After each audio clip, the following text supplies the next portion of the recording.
Hello everybody, it's great to have you here. Welcome to Results Mastery Live and welcome to Results Mastery Podcast. Do you know what? I am live today on LinkedIn, Facebook and YouTube, and also streaming live on iTunes and Amazon. How cool is that? I say it not to impress you, but just to impress upon you. You know, if you know, a limited amount, shall we say. I'm not by no means an expert on technology, as anybody who knows me will tell you. But, even I can set this up these days. It's easy to do. And what an opportunity. I'm benefiting in so many ways from this. YouTube, I'm on there, I'm live. I've got people listening right now.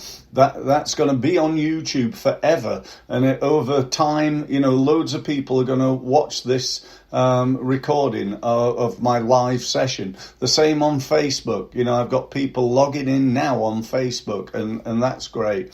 LinkedIn, I've already got several people, and as they see me live talking away, people start and watch and so on. And then, as mentioned on my podcast, which is actually just down there on my phone, I'm recording it as a podcast as well, which is going out on iTunes, Amazon Music, and also about 30 different radio stations that all link to the platform that I use, which is called Spreaker.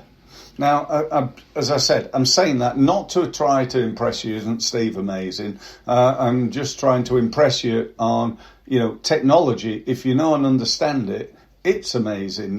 Getting a message out to, my podcast alone gets about 7,000 views.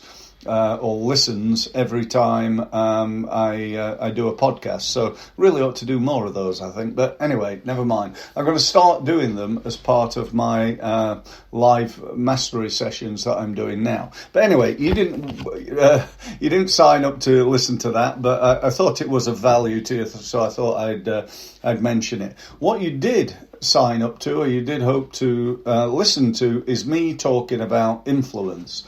And this talk today is based around this book, which, if you've not bought this book, go and buy it. I want to clarify, I'm not on commission. I'm not, I'm no way connected to Robert Cialdini. I am just an admirer, really. I've used it myself in my business. I recommend it to loads of people. Most of my clients have either got it or I've sent it to them or, whatever. It is a great book for anybody who wants to become better at influencing. Now, I'm not just talking about sales and marketing, although that's primarily what I'm talking about. It could be anything, influencing my son to tidy his bedroom, influencing myself to get me to go out running tonight, and so on and so forth. So, really, really good tool. And despite it being a reasonably thick book, and again, full of lots of good advice, it boils down to 6 key things, which is what I wanted to talk to you about today. But I want you to think of them in terms of, right, how can I use that? Can I use that on my website? Maybe even, do I currently use that on my website? Because if you don't, but you did, you could improve the conversion rate of your website. The same with your email, the same with your social media, and so on and so forth. So you might want to grab a pen if you've not already got one.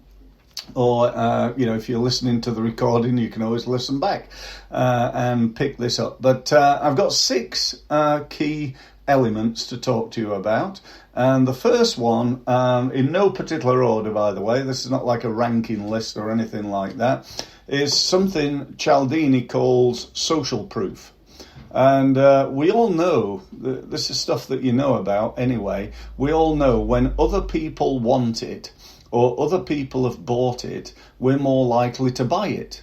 So you take something like Apple, they tell people that they're releasing their new iPhone, the latest one. And what happens is that shed loads of people go and buy it. And because, you and I see that there's a queue outside Apple for 3 days, to get the new iPhone, we think, oh wow, it must be amazing, it must be fantastic. When we buy it, it's actually pretty much the same as the one I'd already got. Perhaps it's got a new camera and a better microphone and a bit better technology and stuff. But what Apple are really good at is creating that buzz, isn't it, around social proof.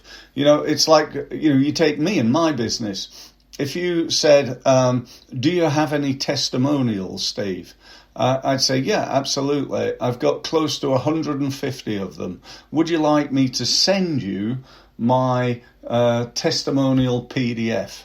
Which is basically page after page after page of people saying nice things about me, and they're very kind in doing so. But the point is, again, where's yours? Have you got one? Have you not got one? Have you got loads of case studies? Because that's another way of getting social proof, isn't it? What about video testimonials? Have you got that?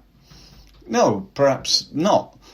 So, having social proof, I think, is really, really important. And it's no use just having a PDF, is it? We want to get that all over LinkedIn, Facebook, YouTube, all over our website. We want to create blogs with testimonials in it, and so on and so forth. So, there's a fantastic opportunity for you to look at each and every element of what you do and try to improve it from a social proof point of view. I can walk into a meeting and say something like, great to meet you, fantastic, thank you for your time. Just bear with me a second, if you would, please, and start to get some, maybe open my laptop or, do something. And while I'm doing that, I'd say, just while I'm waiting, would you like to have a look at this? And I just hand over my PDF, which has got about 30 pages full of testimonials. Now, nobody's going to read them, but what they're going to do, they're going to just flick through them. You're going to go, oh, wow, oh, right. And they might stop and read the odd one. But all of a sudden, inside 2 minutes, well, probably less than that, inside a minute, I've established myself as an authority, as an expert, or at least somebody who's very good at what they do because of all these testimonials that I've got. So there you go. That's social proof. The next one is reciprocation. I'm sure you've all heard of BNI, the Business Network Institute, I think it is. They have a motto that says, give us gain. And I do think it's true. That's why I give so much. If you look at my YouTube channel, I've got over 600 videos on there, all providing advice and information and ideas and so on and so forth. Why do I do that? Because my firm belief is that if I help other people, they're more likely to come to me for help when they need it, because it's all about timing in marketing. Right now, you don't need a new website. In a month's time, you might need one. And you might remember that this guy, Steve Mills, when you were watching on his live session, said he did websites. So what are you going to do? Google it or go to someone who's built up a level of know, like and trust, which is one of the next keys to influence. Liking. Cialdini said that people buy from people that they know, like and trust. Now, if you know of Jordan Belfont, you may not really know the name, but you might do, and you'll almost certainly know of the film Wolf of Wall Street. The Wolf of Wall Street, Leonardo DiCaprio played Jordan Belfont. So he was actually the wolf at the time. Now, obviously, I don't condone what he did. Just want to be clear. And he's allegedly a reformed character, and he now does lots of sales training and so on. And if you look, where am I? Oh, no, it's there, right? You see that? The straight line sales system. And if you could just about make out that says Jordan Belfont, then that is true. I paid £2,000 for his sales training system. That he's done that since he's been a reformed character. I want to be clear. This is not about him conning people out of money and stuff like that, which he did go to jail for, by the way. It's a system that he's developed, and I use in my business, and part of that system, Jordan says that to influence people, you've got to get them. He calls it as quick as a sharp. You've got to be as sharp as a tack, and within just a few seconds, you've got to position yourself as an expert in your field. And do you know what? I think that's really true. But he goes on to say, you got to get people to know, like, and trust you, know, like, and trust your company, know, like, and trust your products and your services. And once you've done that, you got a 10 out of 10 for all those three. You know, where you're going to go. You're going to go to the company that you know, like, and trust. So that, I think, is, again, a really good tip. So how are you going to get your website to make people or help people to know, like, and trust you? Well, you know, tell people about yourself. So many websites are, you know, they're like nondescript. I've no clue who I'm dealing with. I don't know who the managing director is or the team who are behind it, you know. And, you know, that ain't great. You know, it's almost, and I see so many websites now that don't even have a telephone number on it. Precious few have an address on it. You know, why would you leave this stuff off? I just don't get it. All you're doing is making people more suspicious. You know, who is this person? What happens if I put my credit card in and I can't even phone them? Is this, you know, a bona fide company even? I can't even find their address. I don't know where they're based. You know, we've got to try and build trust. You know, you build trust of your products. On a product page, you might be talking about things like, you know, utilizing social proof, for example. You might have, you know, testimonials in there. But you might also have things like guarantees. You know, if you don't like it, return it in 30 days and it's guaranteed we'll refund your money. So things like that help to build liking, they help to build social proof, and certainly help to influence in terms of sales. The next one is commitment and consistency. This is, I was just talking with a lady called Gemma, who used to worked for me for years, working for a new company now, and I was talking to her about her website and stuff, and we were talking about brand awareness and brand integrity. You think, what does that mean? Well, another word for it is brand consistency. So that when you come to my website, you see my website, you have a look around it, and then you disappear off, check me out on LinkedIn, and then you perhaps even go over to YouTube or Facebook or Instagram or wherever, and it is clear that everything you've seen is from the same company because of consistency. Consistency in how the brand looks, consistency in terms of how we behave as a person. It just comes down to things like, you know, turning up when you say you're going to, doing the things that you say you'll do. And often, you know, we find, you know, that doesn't happen. You know, let me give you a perfect example. I, a little while ago, contacted Porsche, right, which you consider pretty top brand, yeah, you know, in the world, you know, Porsche. And I contacted the dealership in Portsmouth because I've got a little Boxster. And I needed some bit of work doing on it, and I needed a part. The total job was like £500-600, something like that. So not a small amount, but I'm sure for Porsche, only a drop in the ocean. And I phoned them, and they said the person's not available, they'd get back to me. 3 days later, they hadn't got back to me. Phoned them again, they weren't available again.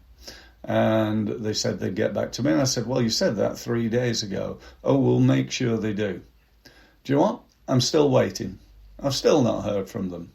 I then found myself a local Porsche even, or a local Porsche specialist who's helped me out and sorted me out, and I'm now taking all my business, all my, however much I spend on my car every year to him, probably for the next 10 years, to be honest.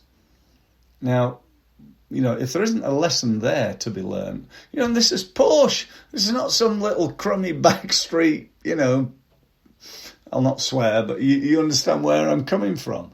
Why, they've like burnt their brand through lack of consistency. Let me give you one more quick example.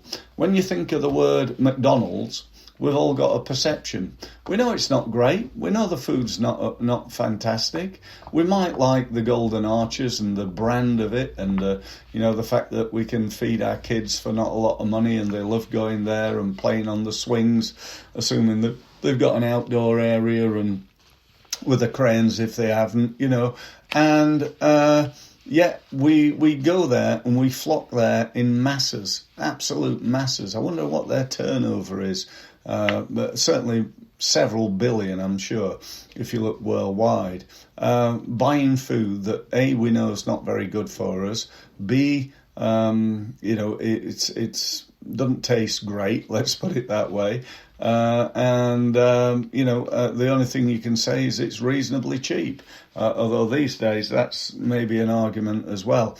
But the point being, it's about the commitment, and consistency. Another great example with McDonald's, you walk in there and you go, could I have a Big Mac, please? They go, yeah, certainly. Is that a Big Mac meal? And they go, oh, yeah, go on then. And would you like to go large? And you go, oh, yeah, go on then. What have they just done? They've just employed a 16-year-old who's just upsold you, and you finished up buying twice as much as you originally came in to buy. That's called a system, a process. I wonder how much that makes McDonald's every day. I would suggest it's millions every day worldwide. And no matter where you go, you're going to get asked, would you like to go large? Is that a chicken royale meal or whatever it is you bought? And they try and sell you a bit more. So very, very clever and yet very simple system. Okay, so we've got 2 to go. Authority. People respect authority. We've been taught to respect the person at the front when we went to school. The person stood up at the front. So if you're going to networking, work out how you can get to be stood up at the front. Another way could be write a book. If I was a landscape gardener and you were interested in some help, and I came to you and I said, hi, my name's Steve Mills. I run my own landscape gardening company, and I'd love to give you a quote. Oh, and by the way, I've written a book on landscape gardening. If you'd like a copy, I'd like to give you a copy as a thank you. Now, what does that do? It introduces the law of reciprocation again, going back to that. It also positions me as an authority. Oh, wow, he's written a book on it. He must really know his stuff. And whilst I don't, in terms of landscape gardening anyway, there's a great opportunity for you there. If you're if you're an accountant, write a book about something, write reports about something, produce videos, get on LinkedIn Live or Facebook Live, YouTube Live, and do this stuff.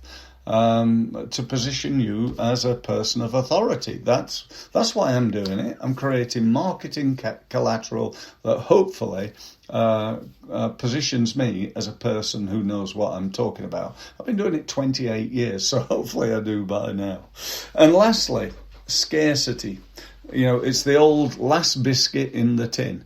Everybody wants it. When something's scarce, when it's going away, then people want it, and they want it desperately often. So when you see these adverts that have limited numbers, only three places left on this seminar and things like that, and price increase on Monday, or this offer's been taken away on Friday, it's no longer available, and so on and so forth. all these things sort of work. I'm never. It depends what business you're in. I think if you're selling cookies or something like that, something physical. I think they're more likely to work when you have genuinely only got three left. What you don't want to do is to make it up.